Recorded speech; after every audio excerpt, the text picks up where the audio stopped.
Well, appreciate everybody being here. Exciting time. So proud of my team, proud of my staff, proud to be a Bulldog. Just excited to be in the NCAA tournament, back in the NCAA tournament where we belong. And obviously got a big chore in front of us now, as it should be in the tournament. Going to play a team that's we're a little bit familiar with. Probably could have saved some money and met halfway and not had to go all that way east to play them, but you know, Tulane's well coached. Got some seniors and juniors on that team that play bulk of their minutes. They do start a freshman, but they're a veteran ball club. Again, we've got a little history with them. We've scrimmaged them in some closed-door scrimmages the last 2 years, and those didn't turn out very good. The NIT last year, obviously, we had a little more success than we'd had in the past. So, but I'm expecting a heck of a ball game. I think our challenge right now is getting better every day with our ball club, and you know, we had a heck of a practice yesterday, and I'm looking forward to seeing what we got today. We got better yesterday. So again, proud of my team. Happy for those seniors. Been a lot of blood, sweat, and tears shed over the last 3 years, and real proud of my group. Talk about those seniors. I think Kendra was talking about it. It's kind of patience to get here for her and the two others in this event. So can you just talk about their process to get here? Well, you know, it's not been easy, especially, you know, the 3 that we inherited. Change is never easy, and give those kids credit. You know, we didn't recruit them. We probably are a little different than what they were used to. Doesn't mean we're better, just means that every coach has a different style. And so I think for them, their ability to adapt and their willingness to change. Again, young people, it's hard for young people to do that sometimes in today's world, and I'm just especially proud of them. Savannah's a senior and one that we recruited, and we desperately needed what she brings to the table, which is that competitive fire, that physical presence at the guard spot, and she's a winner as well. So happy for those seniors, and again, happy for my team. I mean, the chemistry on this team has been very evident since day one when we went to Europe, and it's been there all year long. I love our passion that we play with. I love the passion on our bench, and the competitive spirit that we possess in a ball game. When the lights come on, we're a pretty competitive group. You said watching the film of Tulane just now, horror show. Are they improved this year in your mind? Or? Oh, no question. You know, they're better. Obviously, they're better this year than they're in the NCAA tournament, and we're better as well. You know, you can go, well, they lost 4 of their last 5, Vic. Yeah, but 2 of those were to Connecticut. So everybody that lines up and plays them twice is going to get 2. So you know, Lisa does a great job with them. Coach Stockton and her staff, I'm very familiar with them. You know, we're going to a place where I've got a little bit of history. I've played there, coached in that building several times over the course of my career, and so looking forward to seeing us play. I've said that every year. I'm on to the next one. I like to see how we respond, and I'm anxious to see how we respond in this particular game. How have they incorporated Morgan as a freshman? You just happen to be their high school. You know, she just adds a piece to the puzzle. You know, like I said, they're a veteran team, but you know, they're running a little bit different offense, run some triangle offense. Again, I've got a little history in trying to figure that out when we played Stanford at the Final Four, you know, in 2011. So, you know, that presents a whole different animal for us. We don't play too many teams that run the triangle. So, but that being said, you know, we've got some time to get ready for it, and you know, I know our kids are going to be up to the challenge, and you know, our staff will do a great job in preparations today and tomorrow and Thursday. You talked at the end of the regular season how you thought you guys needed to improve offensively, and then you guys came out and played so well. First 25 minutes maybe against Kentucky. What did you guys do to tweak or maybe change things to improve so much? And then that hump when Victoria had the thumb injury, what do you have to do to kind of get over something like that if it happens again?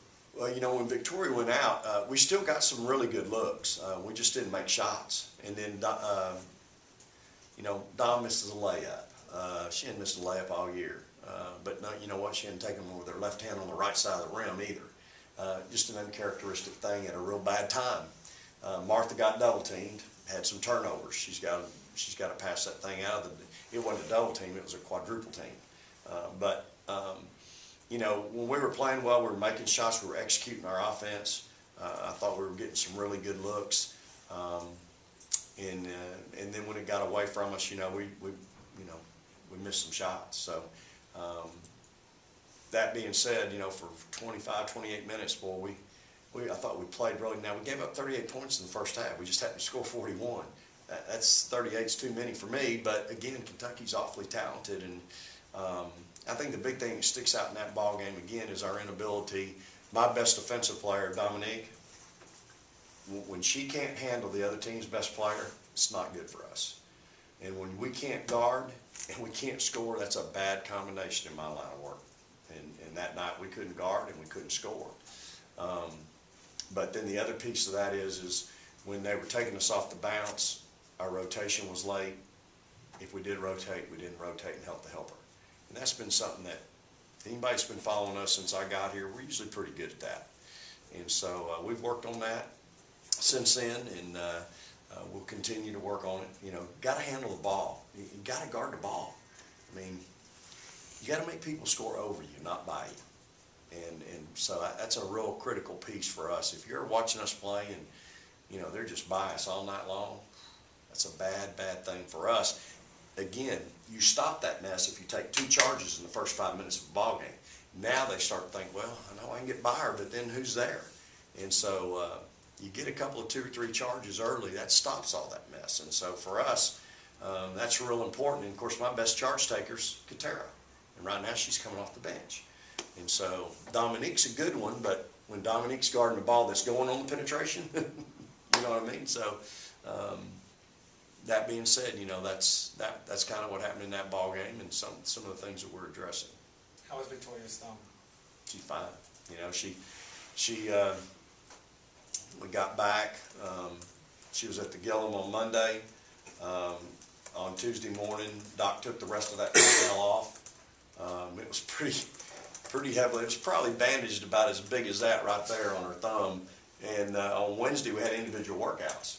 And, she was catching the ball like this, protecting it. And that lasted about 5 minutes. And she finally started rotating it around. I guess at some point, you just go, okay, it hurts and I'm done. Because that's what we talked about. She said, Coach, I focused more on my thumb than just focusing on the game and focusing on the shot and not worried about my thumb.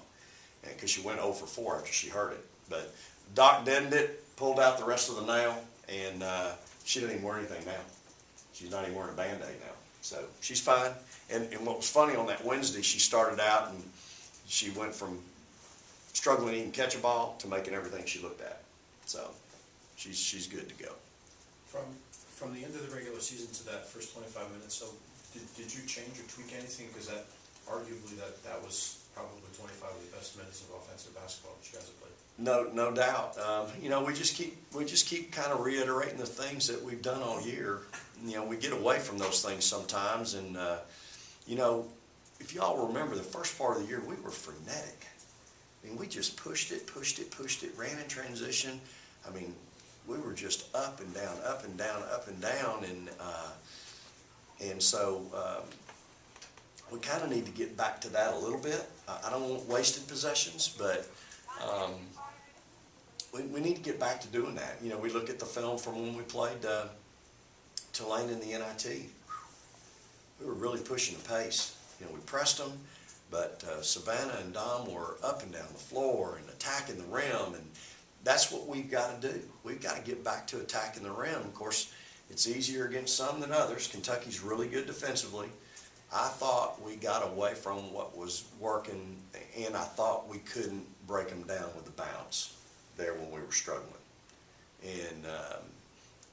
And so, in any case, that's the things that we talk about every day. This week, we've gotten back to doing some 5-on-0 stuff offensively, some dry stuff. just to rehash in our mind what we're doing, the timing, what we're looking for, those kinds of things. And I think that's really helped us. How do you make sure this team doesn't stay satisfied with just an NCAA tournament? Because it's easy to, see the 5 next year and be like, oh, that's great, but you got to make sure you beat Tulane and move on to the next one. So how do you make sure this team stays focused and keeps that at hand? I just think our kids have played hungry all year. Not to get into a long story, but there's one of the steepest cliffs in the world. You can get up at 2:30 and go up halfway up the mountain, get out, take pictures, and go back down. You can go up a little bit further, get out, have lunch, look at the side of the view, and then go back down. Or you can get up, go up halfway up, go 3/4, then get out and walk the next 5 miles up the steepest cliffs in the world and get to the top of the mountain. Now, most everybody ain't gonna do that last part. That's what we need to do. We need to go get out and go climb the steepest part of the mountain, which is the NCAA tournament, and go make it happen. So, our kids are competitors. I just think they enjoy playing the game. Again, their passion, whether it's my bench, the kids on the floor, taking a charge, people being excited, helping each other up. I just think our kids are competitive in that way, and I think they have bigger ambitions than just, hey, we're in and good job. From your past history at Arkansas and Texas A&M and those teams that advanced to the NCAA tournament, what impression do you get how this group is going to handle the fact that you're not playing SEC caliber teams? It's not going to be a drag-out, knockdown kind of game, most likely, in that teams don't know you as well. They're going to know you, but not as familiar as SEC teams. Do you think that'll make things easier? I don't know if that's the right word, but I don't think there's anything easy in the NCAA tournament. I think, again, we're going to go play a team that's familiar with us, so it's a little bit different. It's not like I'm playing some team from the West Coast that's never seen us play or doesn't know anything about us. I think they're very familiar with us. I'm sure they've got friends in the league that they'll probably call and talk to, right, wrong, or indifferent. And so, from that standpoint, I just think, we've got to be ready for the knockdown drag out. That's what I'm expecting. We're the higher seed, they're the lower seed. Lower seed's got nothing to lose, everything to win. So they'll lay it all on the line. Plus, again, they got juniors and seniors that were here 3 years ago when they handed us our butt in the closed door scrimmage. Did it the next year, and so and hey, I bet you she shows them last year's WNIT, for a little motivation. So, I just think, we're all expecting a great ball game, but on our side, the SEC, we're saying, hey, that prepares us. If you can get through the gauntlet of the SEC, you're ready for anything. Now, you got to go play. And, they play a little differently. They're going to junk it up, play some triangle and two. That's not something we see a lot of. So we've got to get ready for that. Again, they're running a different offense that we don't see a lot, so we got to get ready for that. But, again, I just think the SEC, the gauntlet that we go through, playing that league, being in the preseason NIT, I just think that prepares us for what we're fixing to get into. and then there was, I don't mean to give you a bulletin arbitrary, but there was a national person who shall remain nameless then, in their breakdown of the seedings, had Mississippi State as the team that was highest seeded that might not have deserved that. Is that something that maybe you talk to the kids as proving other people wrong, or are you guys past it? Yeah, I think we're excited to be in the tournament, and we're excited to represent Mississippi State. We're proud of our university, and again, I think our kids have done a great job of representing the name on the front of their jersey as much as the name on the back. And in today's world, that's hard to find and come by. So we're excited about the opportunity, and we're going to go lay it all on the line. And hey, let the chips fall where they may. Your reaction to Andy Lander's retirement and your thoughts about him? Yeah, I'm just really saddened.